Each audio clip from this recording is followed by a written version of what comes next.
Greetings, humans. Yes, indeed. I know we have never figured this out, and if we ever do, we'll be toast. Welcome to the Witches Movie Coven. Yes, witches, talking about witches in movies. We have a fabulous, to me, classic movie for you today. Death Becomes Her. Yes, fabulous people, fabulous in it. But before we get there, let's introduce ourselves. I am one of your hosts. I am Patti Negri, Black Phillip, Bling Phillip, and look at this fabulous new outfit made by Heather Greene. These were our holiday gifts. This is Witches Brew for my Witches Brew newsletter. It's great. Anyway, I am Patti Negri. You might know me from this, from The Witching Hour, my podcast, from Ghost Adventures, from Portals to Hell, to Ghost Finders, to, as I always say, bathroom walls across America. But let me pass this on to my co-hosts and let them, starting with Jason, introduce themselves as well. Oh, I'm Jason. I've written a bunch of books. This is one. It just happens to be by my desk. I don't know. I'm just here to celebrate Richard-Lael's birthday. Yes, indeed. Okay, Heather.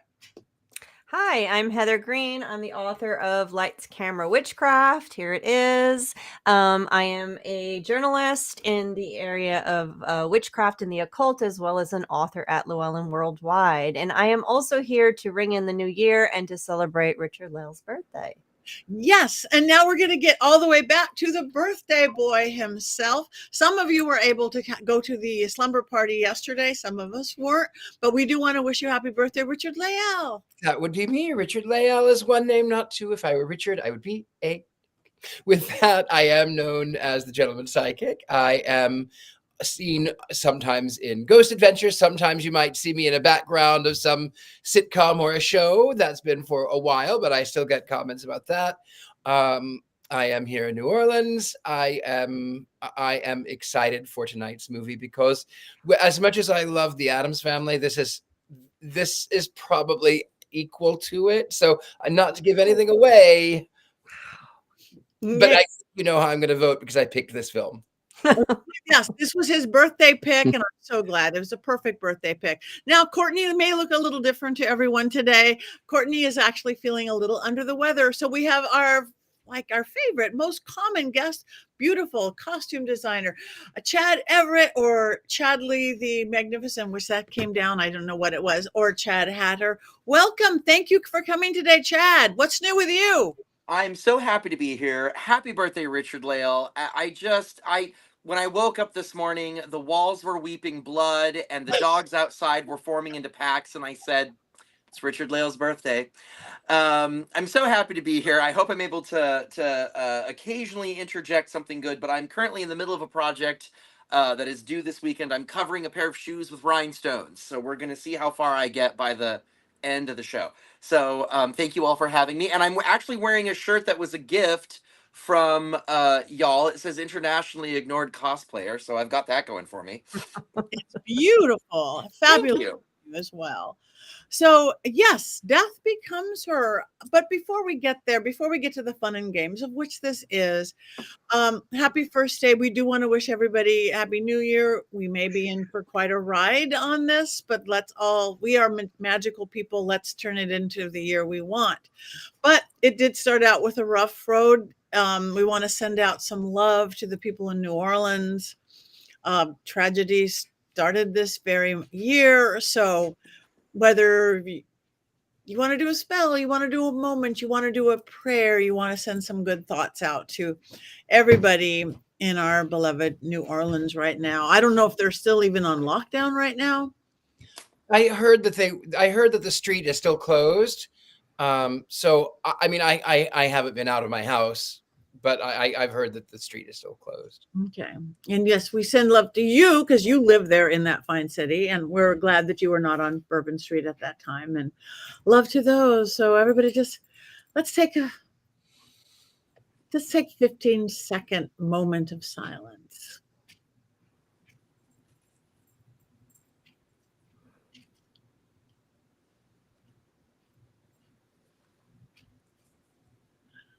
Okay, that was a powerful, because we're all witches, so we don't just sit there quiet. I love that. I went, oh, feel that. Look at that. So anyway, let's move on to Death Becomes Her. Oh, I'm hearing things. I'm sorry. I don't know if it's my thing. So, I watched it the other night for the first time in a long time. Again, love the movie personally. I'm not going to give that away, but in case any of you out there, thank you guys. The chat room again. I'm getting a really slow start. It's the first day of the new year. I was out really late. Thank you guys. Chat room. Keep it chatting. But in case somebody did not see or recently see Death Becomes Her, Richard-Lael, do you have your always fabulous, unbiased synopsis of this film? I am going to be as unbiased as I can be since I chose this film, and I watch it at least once a week. I I know I get a little obsessive over this film. It is the story about a pair of frenemies, Madeline Ashton and Helen, and they are always at each other's throats.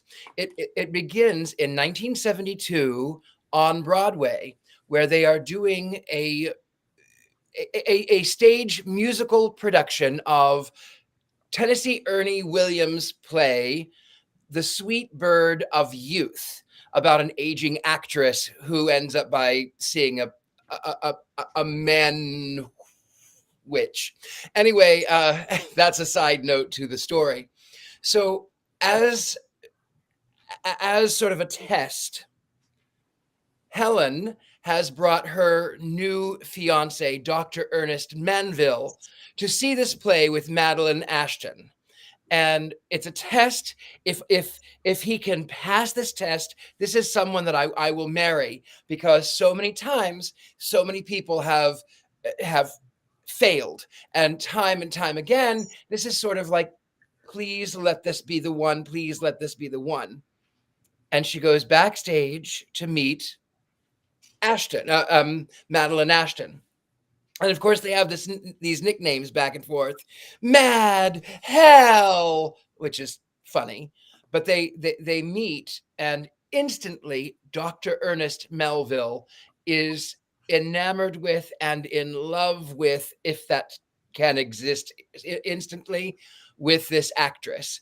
And then, of course, it cuts to the fact that they're now in the apartment, and Dr. Ernest Manville is going off to meet Madeline, and he's explaining, it's just dinner. She wants my advice. There's nothing to it.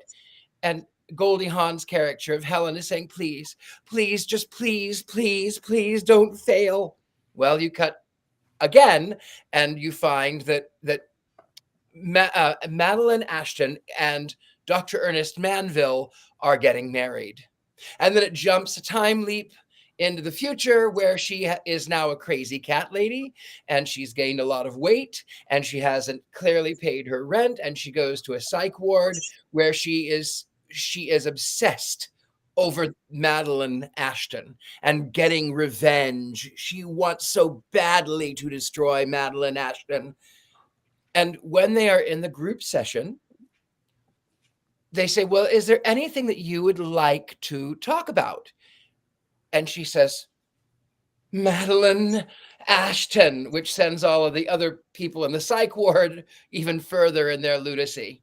But the doctor makes one key mistake and says that she needs to destroy her from her mind. She's, wait, what? Yes, that's exactly what I need to do. Yes, you are right. I need to eliminate her. So cut again, another time leap to 1991 or 92 when it was released, but present day Los Angeles. And Madeline Ashton is now an aged out actress who has not worked in a great many years.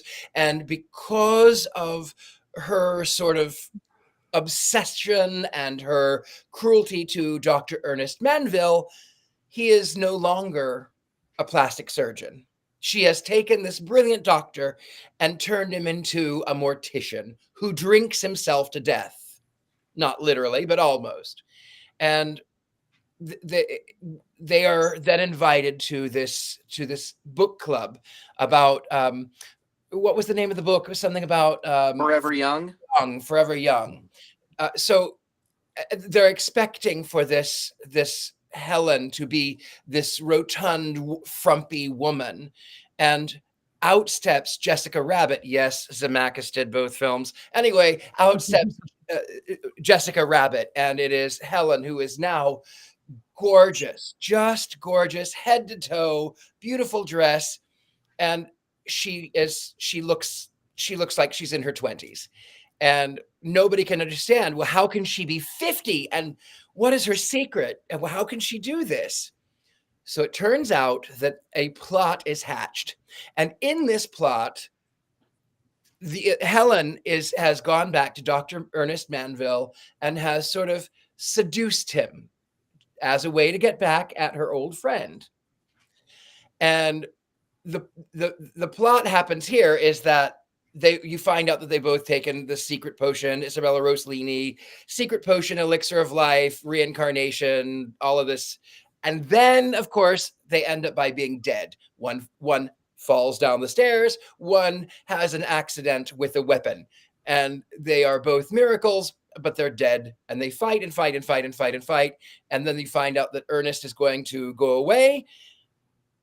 But they convince him, no, you have to take this potion, but he doesn't want to be convinced. He doesn't want to say, he stayed as long as he can to keep them, well, just to keep them, because they're dead.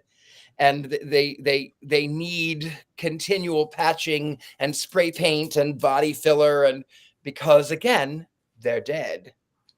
And then it cuts again to, they think that this Dr. Manville is going to die because he's gone to this castle. He's going to fall in through the glass ceiling, and they're telling him, you have to drink it. You have to drink it. And he doesn't. He drops the potion.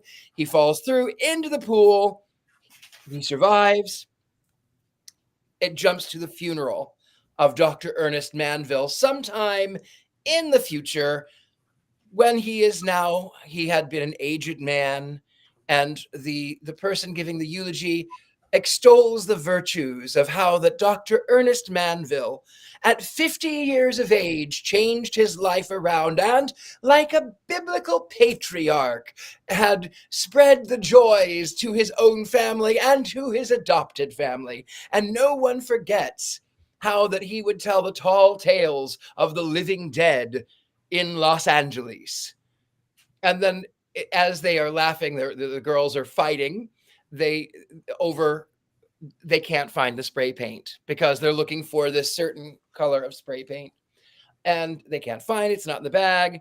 And as they go to head towards the car, they say that the eulogizer says, if that's a word, he says, and in this way, Dr. Ernest Manville has really attained eternal life. And of course they laugh, they walk out of the church, and then they fight. They fall down the stairs again, and they break into 1,000 bits because now they are animated corpses, and they're full of Bondo and spray paint, and their heads roll together. Well, did you forget where you parked the car? The end. That's the end. Yay! Thank you. Thank you. The movie in a nutshell. Thank you very much, Richard-Lael. So, in case anyone wants a little more information on the movie, Heather, our beautiful Heather, our expert on such things, do you have 5 things that we do need to know about this movie? I do have a few things that are kind of fun. First, of course, the context, and then we'll talk a little bit about the director, which Richard-Lael mentioned. The cast, of course, we got some good ones in here. And then we'll talk about why it won an Academy Award, and then a little bit of a surprise that was especially for Courtney, but she's not here, so hopefully she's listening or will tune in. So first one, context. This is 1992. It was released in 1992 in July. Of course, filmed in 91. Why is that important? This, of course, is a satanic panic movie. We talk about that a lot around here. And there was, again, if you've watched shows in the past here with us, you'll know what the satanic panic is. But specifically during this period of time, there were a number of sort of darker comedy or comedy some true comedy, some darker comedy that had some kind of an occult twist to them. And we've done a few of them. One was Love at Stake.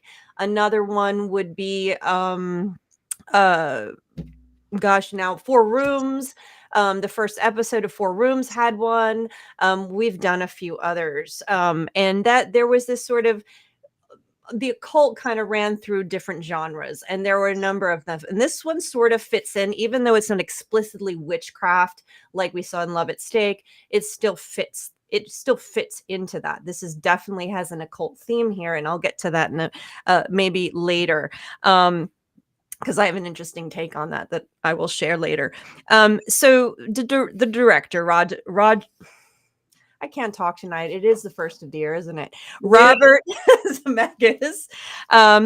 This was it was his heyday at this point. Okay, so everything he did, starting with I think his first one was Romancing the Stone, I believe, is his first big hit. But he did Romancing the Stone in the 80s. He did Who Framed Roger Rabbit, Rabbit, Back to the Future. Which is funny. There's a point in that one too, but I'll you'll get to it. But yeah, I mean, everything. He did all the Back to the Futures. He did Contact in the 90s. I'm just throwing out some other ones that you might know. He actually co-wrote 1941, which I did not know, which is a Spielberg movie from the late 70s. I believe it's 78, 1941. He also he also worked in Amazing Stories. If anybody remembers Amazing Stories, another Spielberg project from that time. He actually more recently directed The Witches 2020 version. More recently, also, we saw him do Polar Express, Castaway in 2000. So he worked with Tom Hanks. He worked with Spielberg.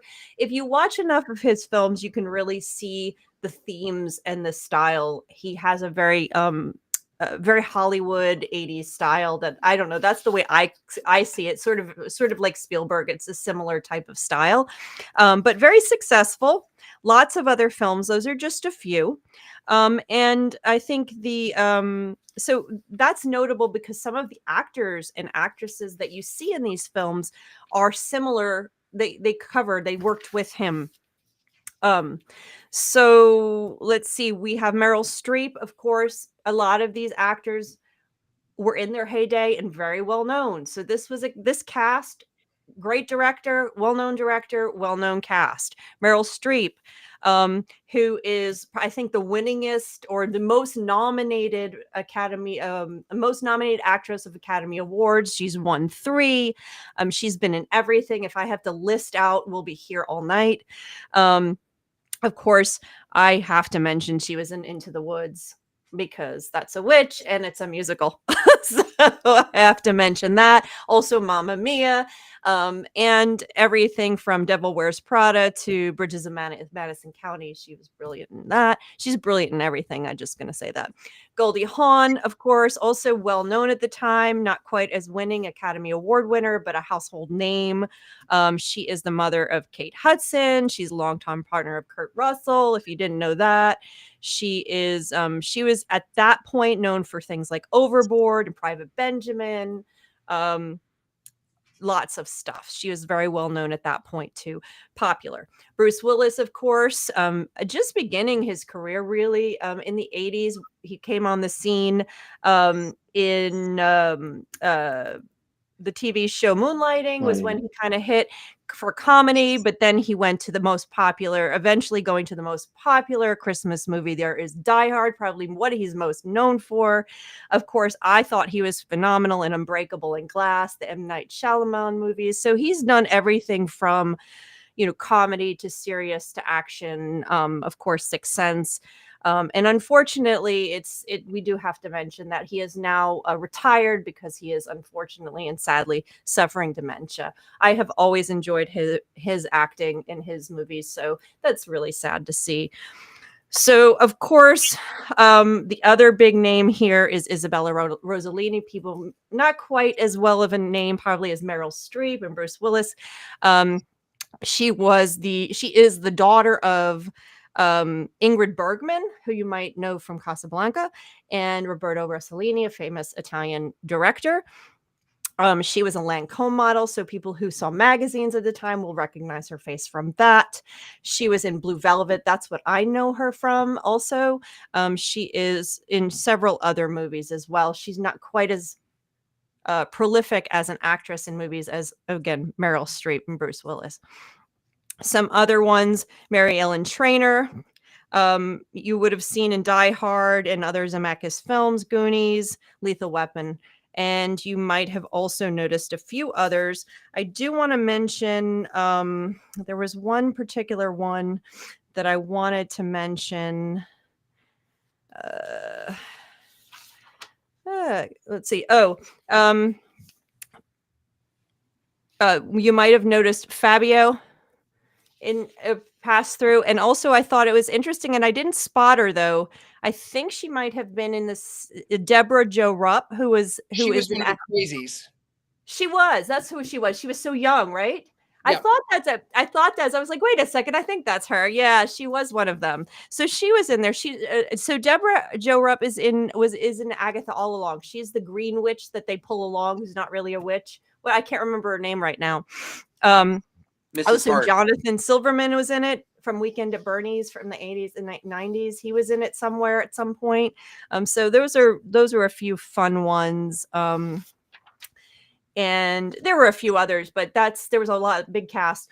So that is the cast. Now it did win an Academy Award for special effects. Because of they used both computer generated stuff, they used practical effects, and there's some really funny stories. You can go through some articles and read about all the various things they did to make this happen. They had issues like, for example, Meryl Streep. She's allergic to a lot of makeup stuff, so they had to figure out how to get around the issues with her. There's some stories with that. They had one, if you saw the scene where she takes the medicine, Meryl Streep takes the medicine, and all of a sudden her body starts to lift. Well, there was apparently someone right behind her going like this, whoop, and pushing her up with the hand.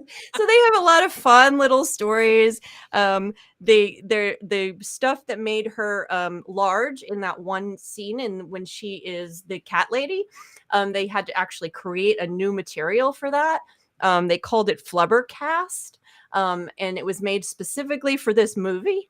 There's a story about the way they did that too. I would just got lost in all of the phenomenal creative ways they did all of this, because there was computer animation 92, but this was the beginning of computer animation. So a lot of this was practical effects and blue screen stuff, and going back and adding heads on when they would, like do some of the filming, then they go back and put a head on of the actress. So it's a lot of interesting stories, but it won an Academy Award for these effects, for all of the hole in Goldie Hawn, and the flying bodies and all of the various things. So I thought that was really interesting. And the last thing, and unfortunately Courtney's not here for it because her reaction would have been fantastic, is there is actually a musical version on Broadway. I think I'm going to have that as I am going to have that as a point for every movie we do, I think, at this point. But it premiered in Chicago in 2024 and moved to Broadway in November of 24, and is actually doing really well. It gets really excellent reviews. And it stars actually Michelle Williams. Do you guys know who Michelle Williams is? She was in Oz the Great and Powerful. Mm-hmm. Blonde hair. She is in it. She plays Isabella Rossellini's character. Lisa. The casting seems weird. Chadley's going, what? Because it's not you're conflating two different people. The actress who played. She's actually a woman of color. It's not the same person. Okay. You're mixing up two different people. Okay, I'm missing two different people up.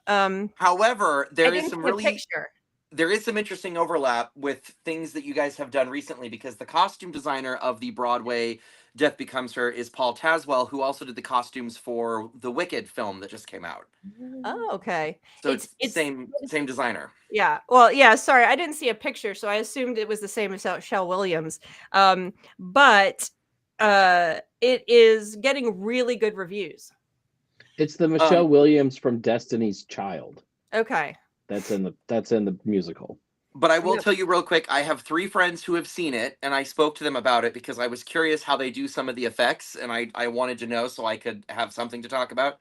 That's not myself. And apparently the way that it was done, now it may have changed because they tend to evolve shows as they're getting them on their feet. But the way that they did it when it had opened was that they're not hiding that these are special effects.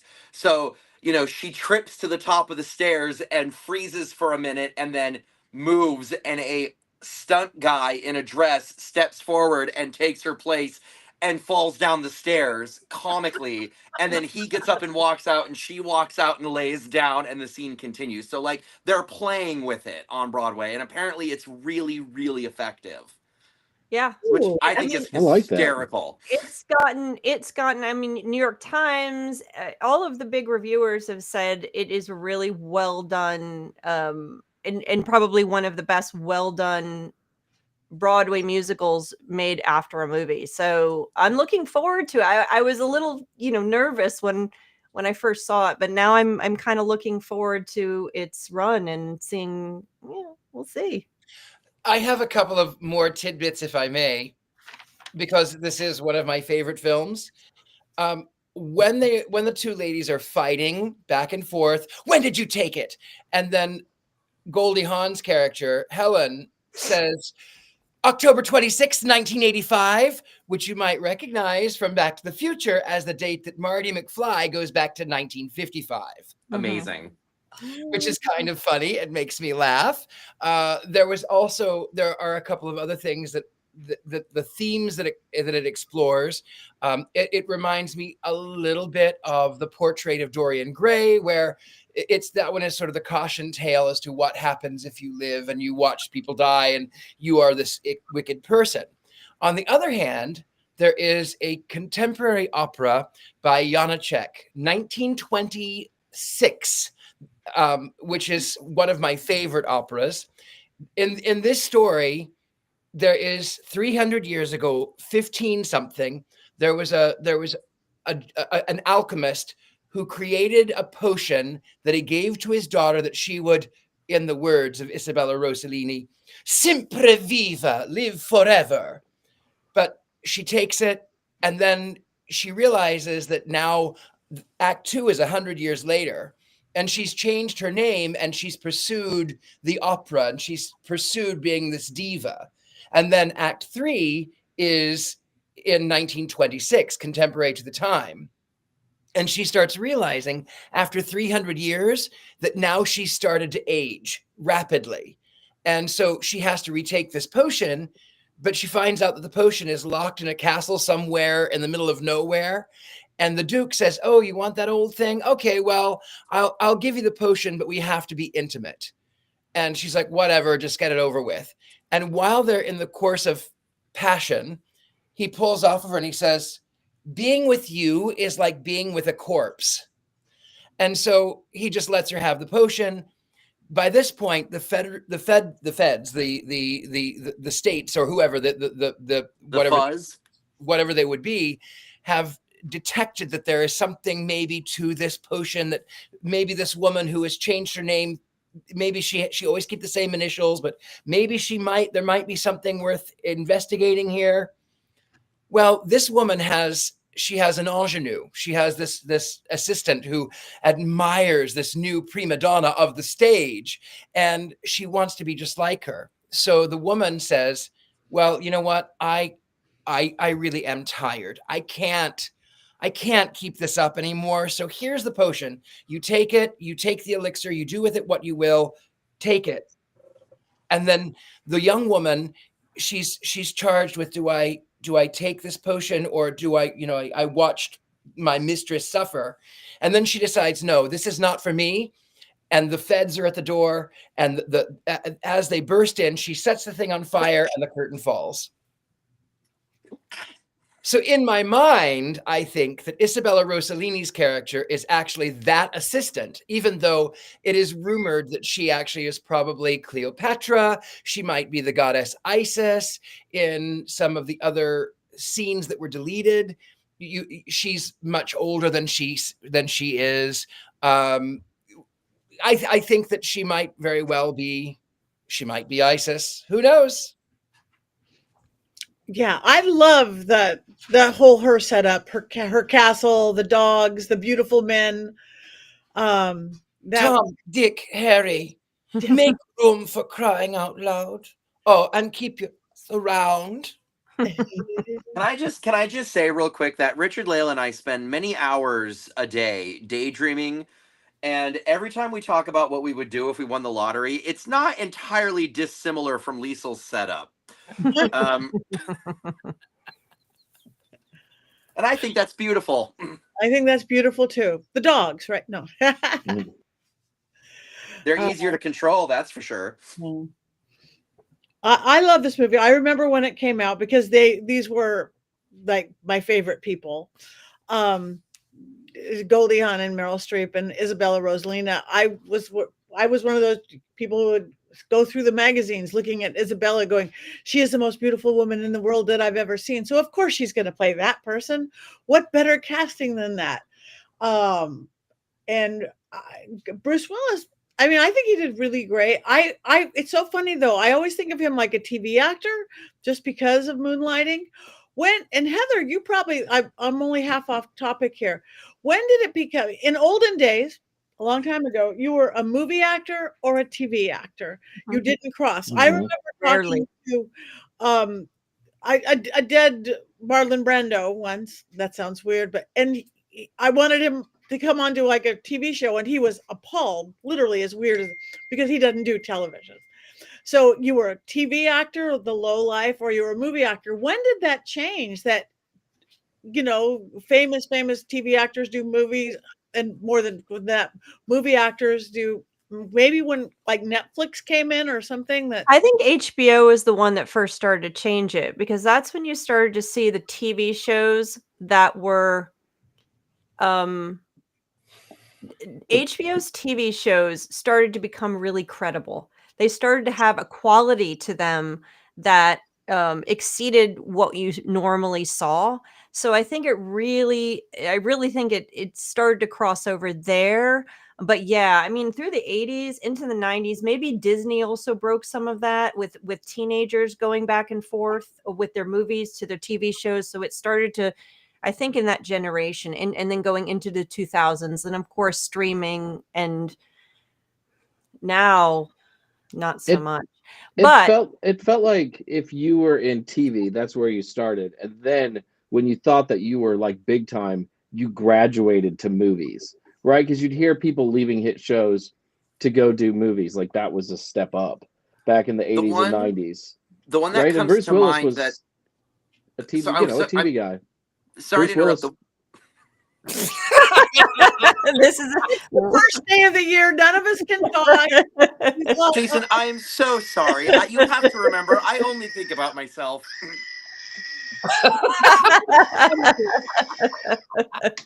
Do you want to go in the fridge?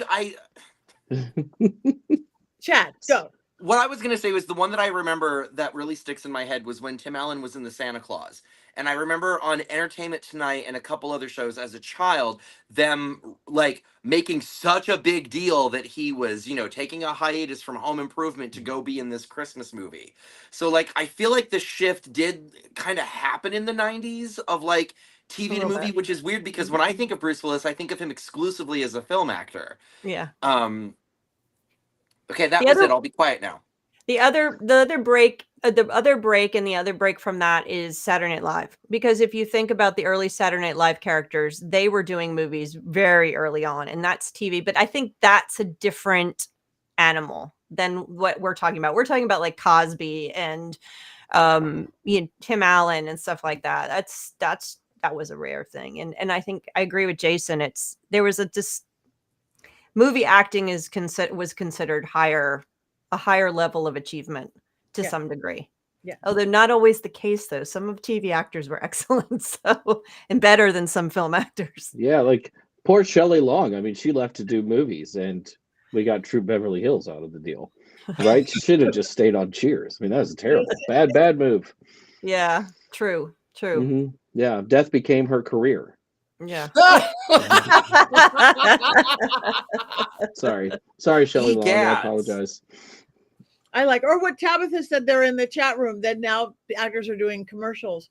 I remember that actors, when I was doing the Hollywood thing years ago, actors would do commercials in foreign countries, but not here, or well famous, especially movie actors.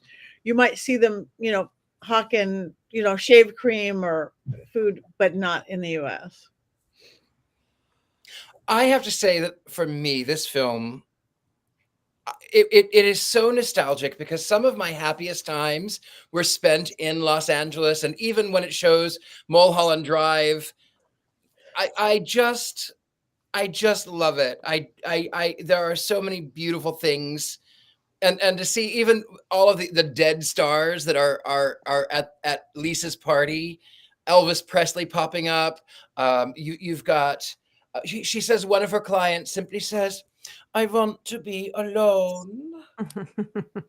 So it was kind of, to me, it was kind of a little nostalgic and a little sweet, and it was sort of nice to see some of the old time stars. Yeah. More than once, Richard-Lael would take me on drives in Mr. Satan, and we would go on Mulholland, and he would quote the movie without quoting the movie. It was, how many times have you ever seen a neighbor living in Los Angeles? Like, well, the funny thing is, and I know Courtney's not here to do quotes, but every time I give a reading, every single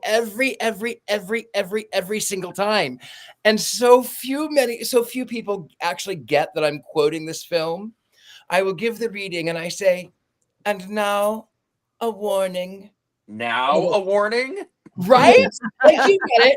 They go, what? And I go, "No, never mind. It's a film. But now we must talk about the sordid topic of the coin." And they go, oh. And I'm like, "No, you have to pay me." I'm quoting Guess McCup. "You have to pay me. The cost is different for everyone." You have to pay me. You have to pay me. That is Richard-Lael should come with subtitles. Nobody gets that I'm quoting this now, 30-year-old film. And it's so good. Like some films you watch from 1991 and they have not aged well, but this one gets better and better and better. And I mean, I watch it all the time. I'm not kidding. I watch it all the time.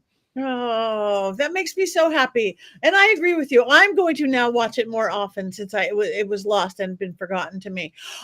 Going back just for one more moment, our beautiful producer, Love Boat and Fantasy Island were halfway houses for old school. My entry to Hollywood was being background on being a lava girl on Fantasy Island for a year, and then being a forever passenger on Love Boat. I got to meet amazing people like Charo. I mean, people did all these cameos. So that's right. That's when movie people were willing to do TV for Aaron Spelling. And it was very fun. It was always great that Bob Denver got work back then, right? I mean, every week you could count him being on the Love Boat or on Fantasy Island. Or the Muppets. Yep, or Marsha Brady. Like, she was the other one, Maureen McCormick. Always, yes. Always did my young heart like joy to see them all. I have a question for the dais. What is your favorite special effect in the movie? Well, for me, I will tell you my favorite special effect. It has to be Goldie Hawn's big wound in the middle of her stomach. "I can see right through you." I think that one makes me laugh. Yes, I agree. And when she sits down on the couch right through the big spear, it doesn't even matter. Not just that, though. I mean, it was a lot like Jurassic Park because we had never seen these kind of special effects before. And I remember seeing this in a theater, like when it came out. And I was like, wow. I mean, I don't love the movie as much as some of you, but I just remember I'm not going to be curmudgeonly, but I I don't remember care like if you just are. being I want to wowed. be honest. I just remember being wowed by the special effects, like My I was wowed by Jurassic Park. my favorite special effect was one that I actually could not see until I got it on Blu-ray and watched it on a HD TV, which is whenever you are shown the bottle of the potion, it has people in it. It Did does? you notice that? No. Mm-mm. So next time you watch it, whenever there's a close-up of the bottle, or actually anytime you can see the potion, if you look carefully, there are people floating in it that are all naked, and they're all absolutely gorgeous, and and their hair is moving in slow motion, and so like a woman will appear and disappear, and then a man will appear and disappear, and they're swirling in the potion. And I never saw that when it was on TV, but then when I got it, like when I was able to watch it with like a super, a passable quality, there's people in the potion. And so I've always wondered if it's made out of them, or if it's just meant to be like the promise of what you could become if you drink it, or like what the mythos is. I But don't think that they thought. I don't think they thought it out very far, You because don't think so? the original idea was that the potion was a demon named, and I'm not making this up, Bert. There was a demon named Bert. I know, it's ridiculous. And they also changed the ending because they were supposed to Ernest was supposed to get away. He was supposed to meet Tracy Ullman, who was a bartender. Years later, they end up by being happy. And it just so happens that Madeline and Helen are now these corpses, and they're sort of, well, what are we going to do now? I guess you want to go to Paris? No, I'm bored with that. Well, you want to go to London? No, I don't want to do that either. Well, what do you want to do? And then that's when they look down and they notice the elderly Ernest Menville and Tracy Ullman, and they're laughing and they're having a good time and they're playing. And then the audiences didn't like it. So they reshot all of those scenes so that they would die in the end with the things. And I'm glad also that they changed it from a demon that possesses them into the lore of the bottle, that elixir of life. Or death. Right. Be kind to your body. It's going to be with you for a very long time. So I do want to talk about the costumes real quick, if that's cool. Yes. Liesel's necklace is made out of the letter L.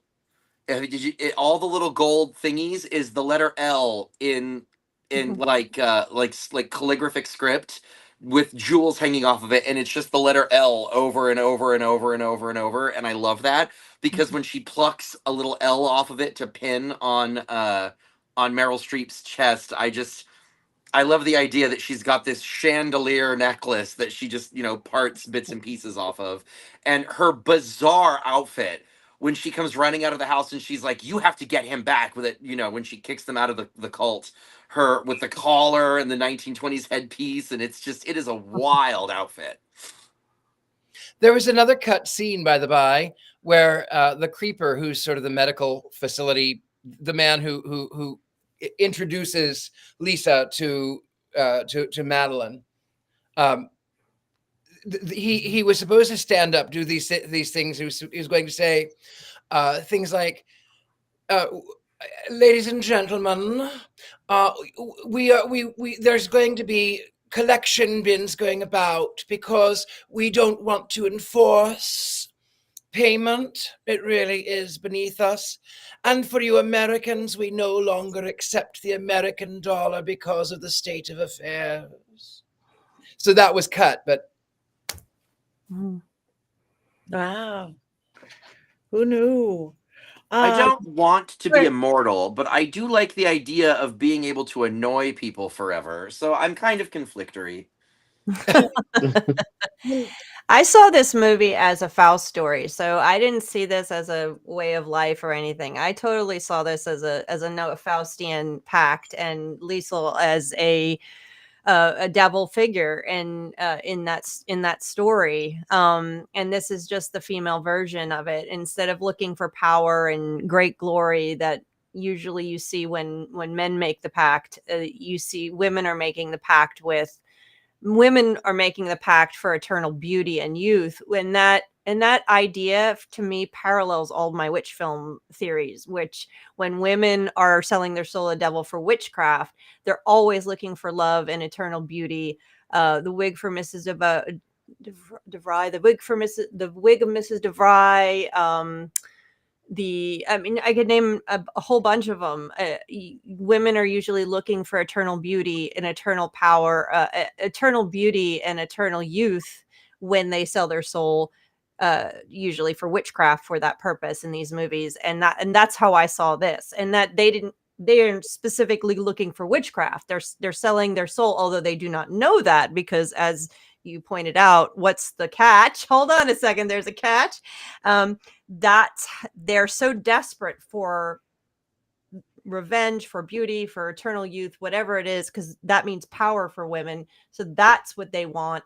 That's what they go. And so this for me was the Faustian story for women, which is similar to a lot of these witchcraft. There is an even deeper witch connection too, though.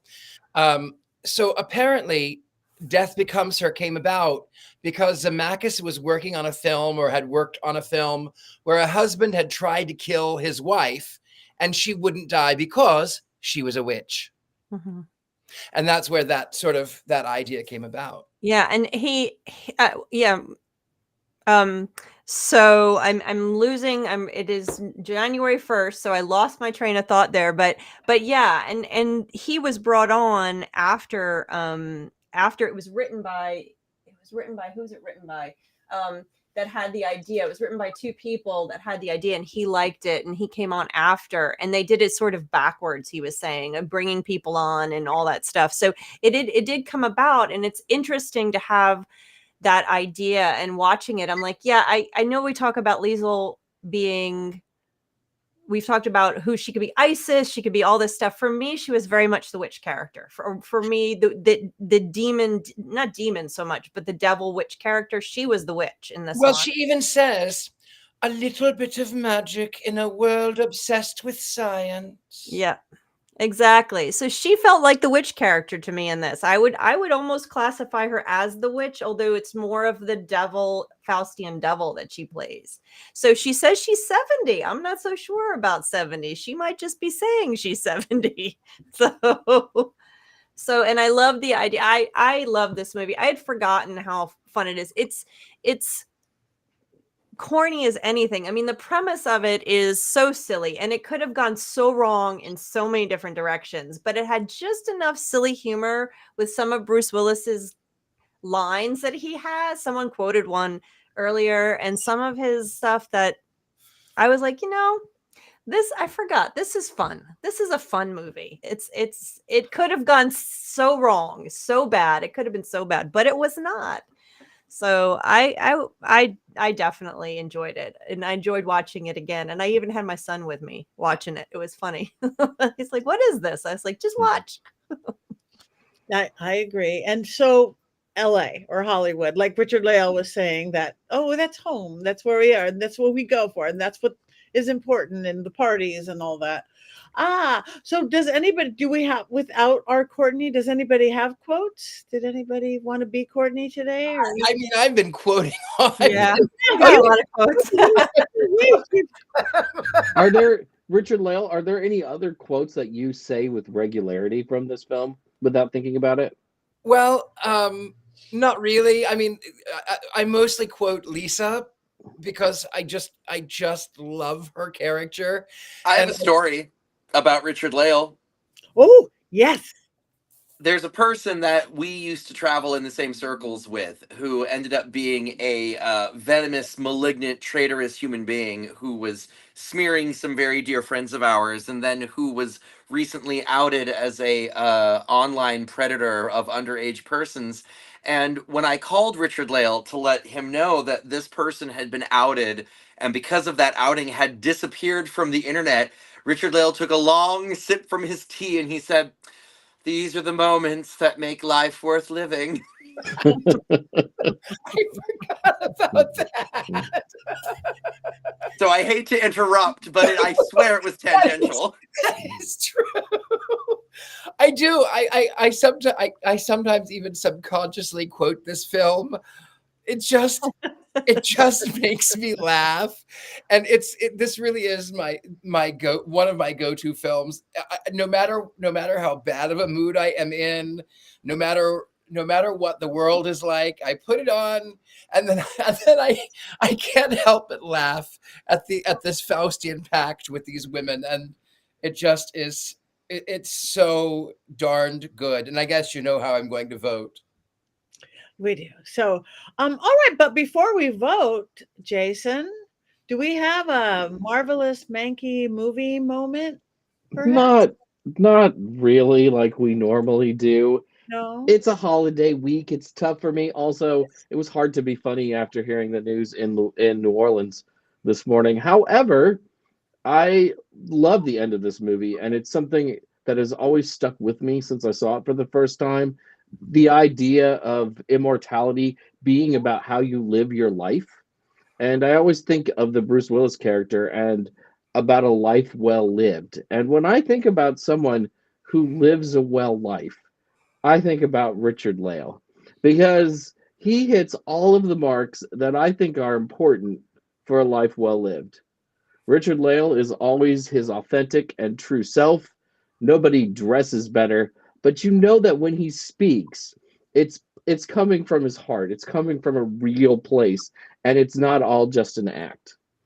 I think a life well lived means valuing your friends. And Richard-Lael, like I think our coven, we value each other and we're friends, but we're not just friends, because you should love your family in life, and that includes your chosen family. And a coven is definitely a chosen family. To live well is to have adventures. It's to not just sit on your hands. It's easy to say, hey, I'm good, like in the movie, at the end, I'm doing all of these fabulous things that cost thousands and thousands of dollars. But that's not what an adventure is. It can be just walking around your neighborhood, going to a park. It can be reading a book and escaping into that world. However you choose to do it, I think it's always important to have adventures. And it's also important to do the things that you love on a daily, weekly, monthly basis. Like if you love Death Becomes Her and want to watch it every week, watch it every week, because that's great and it brings you joy. Of course, find awe and wonder in everything that you do. When you go outside, take a minute to look around, and if you see something beautiful, let your jaw drop and go, awe. And of course, we should always be kind to each other, something that is forgotten so much in our society. But I love the end of this movie, and it's always really stuck with me. I find the rest of it kind of slapsticky, and I don't love it as much. But the end of it, to me, is pretty powerful, how he lived his life, and he lived a full life. And that's what I want for everybody out there, is to live a full life. Yeah, that's it. It's not funny today. I'm in a maudlin mood, apparently. I don't know. And he started that perfect life at 50, so it's never too late. That's No, it's never too late. another message that comes out of that How too. old would you think I am? 32. I was gonna say 32. Great minds think alike and talk at the same time sometimes. Yeah, constantly. I am 71 years old. On that note, and you don't look a day over 79. It's true. I meant to say 69. I know. I do normally tell people that I am much older. So when I was younger, I told them that I was born 300 years before I actually was, and people were actually had this sort of query of, well, maybe he actually is that old. And the funniest thing is, the number one Googled thing about me, you go on and it'll ask, where does he live, or what. The number one Googled thing about me is, how old is Richard-Lael? Well, I am 71 years old. Perfection. And happy birthday for one last time. All right, let's vote on this baby. And all of you guys out there in the chat room, we want that too. Death Becomes Her. Wands up, wands down. Give me your hand. Oh, he's got the knife. Good. Up, up, up, up, up. All right. We are a rare unanimous, I believe. And everybody out, nobody has voted yet in our chat room. Are we on a big delay? Vote, you guys. Vote. Oh, there we go. Hi, Robert. Okay. Wands up, Tabitha. Oh, okay. We've got a theme going indeed. Wands up, Alyssa. Wands There up. they are. And now they're all jumping in. Up, up, up. Okay. So for those of you who didn't watch that yet, I suggest you watch it because it's got a unanimous wands up with all of us. And now next week's movie, it's going to be Jason's pick. Because it's his birthday coming up. Because Capricorns rule this show. Goats forever. Goats forever. So what is going to be our movie, Jason? We are watching Anchorman next week. Finally, we are watching Anchorman, and I am so excited. And I quote that movie like Richard-Lael quotes "Death Becomes Her," or its witty purposefulness. Yeah. So does my Great. partner Jason. Constantly Anchorman quotes all over the place in this house. Great Odin's Raven. I mean, it has pagan moments in the film, quite clearly. Quite clearly. Quite All right, clearly. so everybody watch Anchorman. So I'm so looking forward to that synopsis next week. We're in trouble. I've never seen it. I really have never seen it. So you're in for a treat. Something new. For sure. That was the film I was in. Ah, with Isabella Rossellini, yeah. Yes. beautiful. You can see Isabella in the lower right-hand corner right there. Is that you with the rose? No, that is my friend Vlad. Okay. No, I played someone contemporary who was memorializing the passing of Valentino. I have a quick little pagan connection involving Isabella Rossellini. Okay. If you guys are interested. The movie that I was introduced to her in is she plays Nimue in the NBC Merlin miniseries, That's true. rather beautifully, I might add.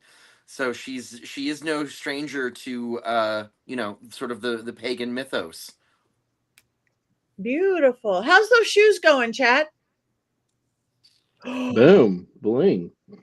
Wow. Fast work, sir. Well, it's the fumes. They really just work wonders. And before we move on with anything that has coming up, now that we're almost able to talk, starting tomorrow, somebody mentioned me IMDb way back when, and then I forgot because we went somewhere else. I am on IMDb, but my Love Boat and Fantasy Island is not because I was an extra. Extras don't get that. So, but all my other stuff is on there. So, as is Richard-Lael, that's what we do. So, yeah, IMDb for that. But anyway, anybody have anything coming up that everybody needs to know about? Jason's birthday is Saturday. If you're in the Bay Area, come and meet me at the Savvy Cellar Wine Bar in Mountain View. You will be my welcome guest, and I'll buy you a glass of wine. Oh, good. The With chances of that every- happening are low, but you really are invited. I love people. But be careful. You might have hundreds of people show up, and then you would be out a lot of money. I had 100 people show up for my birthday last year. It was wonderful. It was beautiful. And the bar charged me nothing. So I'm not worried about it. Because they love me too. I love being loved. Well, that's Sorry. wonderful. Happy I love birthday. being loved. Number 71. 72. All right. I'm going to be in the UK for anybody across the pond on the 12th doing a seance at Victor Wynn's Museum of Oddities and Curiosities. And then at the end of the month, I'm going to be at Hanover Tavern Paracon, which I think is in Ohio or in O State. I'm not quite sure getting that right. But PattiNegri.com. Find me, come join us. And everybody, tell everybody where they can get you. Chad, let's start with you. You can find me on Instagram as Chad Hatter. You can find me on TikTok as Chad Hatter as well. And at the moment, that's it. Okay, perfect. Richard I'm so Lamb. good at this. You're so good at that. We're all good at this today. I'm really easy. Yeah, you are. I am the gentleman psychic. I am on Instagram, the Book of Faces. I'm on all social media excepting for I'm not on Twitter. I think they changed the name again. I'm not on that. You can find me. I'm easy. thegentlemanpsychic.com. I'm easy. Thank you. Thank you very much. And we must say, everybody didn't notice his very Isabella Rossellini type necklace, very reminiscent of all that she wore in that film. All right, Heather. Hi, I am at heathergreene.net. That's my website. My socials are there. I'm on the regular socials, Facebook and Blue Sky and Instagram and all the ones. Usually Heather Greene of some sort, 01 or something. You'll find me. Go to my website and you can get links to all of them. Nothing coming up this month. Perfect. Thank you so much, because it's a new year. We are just starting. So you guys like us, follow us, tell your friends about the Movie Coven. Jason. Sorry, now that I have it in my hand, I want to do it all the time. I'm really sorry. We all have our goats. You guys, you can now get your own Black Phillip or Bling Phillip or Black Phillip, Bling Phillip. You can't get these beautiful handmade outfits, though, because those are very special. We just get those from Heather. But go to mysterycontrol.com for t-shirts, quotes, shirts, sweaters, underwear, and, of course, Black Phillip. And an I Don't Mind It t-shirt. So come back next week. We have one more thing to do to end the night. 1, 2, 3. Yay!